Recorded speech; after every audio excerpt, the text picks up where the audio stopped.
नमस्कार, मैं हूं उज्जवल सरकार और स्वागत है आपका यूएसके ग्लोबल पर। आज हम एक ऐसी मुद्दे पर बात करने जा रहे हैं जो हमारी इकोनॉमी, हमारे फ्यूचर और देश के हर नागरिक के लिए बेहद इंपॉर्टेंट है। कुछ समय पहले तक हम सभी एक उम्मीद लगाए बैठे थे कि भारत जल्द ही दुनिया की फोर्थ फिर थर्ड सबसे बड़ी इकोनॉमी बनने की ओर अग्रसर है। लेकिन अब एक नई सच्चाई हमारे सामने है। हमारी जीडीपी रैंकिंग में गिरावट आई है। यह एक चौंकाने वाला आंकड़ा है जिसके पीछे कई गहरे कारण छिपे हैं।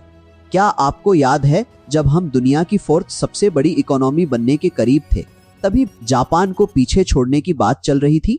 लेकिन अफसोस, अब हमारी रैंक गिरकर सीधे 6th स्थान पर आ गई है। पहले हम जापान से पीछे हुए और अब तो यूके भी हमसे आगे निकल गया है। IMF और वर्ल्ड डेटा के अनुसार भारत अब नॉमिनल जीडीपी के लिहाज से दुनिया की 6th सबसे बड़ी इकोनॉमी बन गया है।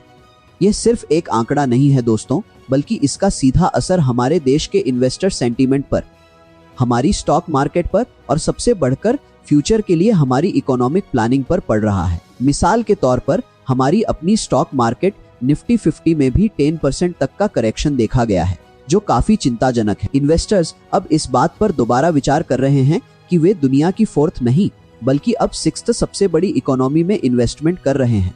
हमारे टारगेट जो पहले रैंक 3 में थे, अब फिर से रैंक 4 या 5 पर सिमटते दिख रहे हैं। सवाल उठता है कि ऐसा क्यों हो रहा है? भारत तो अभी भी दुनिया की सबसे तेजी से बढ़ती हुई इकोनॉमी में से एक है, फिर भी हमारी रैंकिंग क्यों गिर रही है? इसकी वजह है हमारी करेंसी यानी रुपए का लगातार कमजोर होना। जब हमारी ग्रोथ होती है, रुपए की वैल्यू डॉलर के मुकाबले तेजी से गिरती है, तो डॉलर में मापी जाने वाली हमारी इकोनॉमिक आउटपुट की वैल्यू कम हो जाती है। ग्लोबल जीडीपी टेबल्स में इकोनॉमी को अमेरिकी डॉलर में मापा जाता है। ऐसे में भले ही हम देश के भीतर कितनी भी आर्थिक गतिविधि बढ़ा लें, अगर रुपया कमजोर होता है तो हमारी इकोनॉमी कागज पर छोटी दिखने लगती है। और रुपये की ये गिरावट कोई मामूली नहीं है।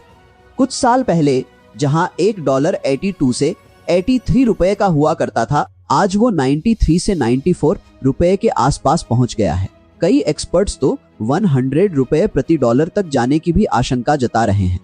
अब आप पूछेंगे कि ऐसा क्यों हो रहा है? इसके कई कारण हैं, जिनमें से एक बड़ा कारण है हमारा करंट अकाउंट डेफिसिट यानी कैड। आसान शब्दों में कहें तो हम जितना सामान दुनिया से इंपोर्ट कर रहे हैं, उससे कम एक्सपोर्ट कर रहे हैं।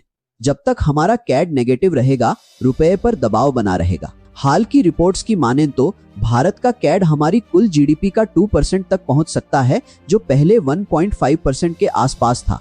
यह एक बड़ा नेगेटिव फैक्टर है। इस चुनौती को और बढ़ाने वाले हैं जियोपॉलिटिकल हालात।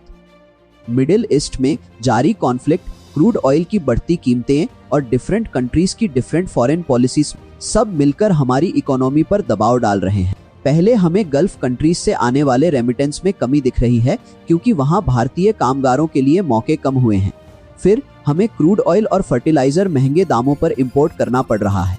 यूएसए द्वारा रूसी ऑयल परचेस करने के वेवर को वापस लेना भी भारत के लिए मुश्किल खड़ी कर रहा है, क्योंकि इससे हमारे पास ऑयल खरीदने के ऑप्शन सीमित हो जाते हैं और हमें महंगे स्रोत की ओर जाना पड़ता है। इन हालात में हमें कुछ ऐतिहासिक निर्णय लेने की जरूरत है।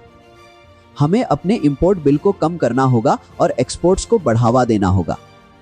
रुपए की वैल्यू को बचाना हमारी प्रायोरिटी होनी चाहिए, क्योंकि अगर यह एक बार बहुत ज्यादा गिर गया तो इसे वापस पटरी पर लाना बेहद मुश्किल होगा। हमें एक्टिव जियोपॉलिटिक्स की भूमिका निभानी होगी ताकि रीजनल कॉन्फ्लिक्ट जल्द से जल्द समाप्त हो और ट्रेड रूट जैसे स्ट्रेट ऑफ हॉर्मुज बिना किसी बाधा के काम करते रहें। केवल भारत ही नहीं बल्कि पूरे एशिया की इकोनॉमी इस कॉन्फ्लिक्ट से प्रभावित हो रही है। हमें एकजुट होकर इन चुनौतियों का सामना करना होगा। हालांकि इन मुश्किलों के बावजूद हमें अपने इतिहास और अपनी क्षमता को नहीं भूलना चाहिए। याद कीजिए, 1999 तक हम दुनिया की टॉप 20 जीडीपी लिस्ट में भी नहीं थे। उस समय स्वीडन, साउथ कोरिया जैसे देश हमसे आगे थे। चीन और भारत का तेज उदय तो पिछले 20-25 सालों की ही बात है। आज चीन अमेरिका को टक्कर दे रहा है और हम यूके व जापान से आगे निकलने की दौड़ में हैं। बेशक इसमें समय लगेगा, चुनौतियां आएंगी, लेकिन मुझे पूरा विश्वास है कि अगर हम सही और साहसिक कदम उठाते हैं तो 2027-28 तक हम यूके और जापान को पीछे छोड़कर दुनिया की तीसरी सबसे बड़ी इकोनॉमी बनने का अपना हक हासिल कर लेंगे। इसके लिए हमें सिर्फ सही दिशा में सही कदम उठाने हैं। तो दोस्तों, यह था आज का विश्लेषण। उम्मीद है कि आपको यह जानकारी पसंद आई होगी। वीडियो पसंद आए तो लाइक करें, शेयर करें, चैनल को सब्सक्राइब करें। जय हिंद,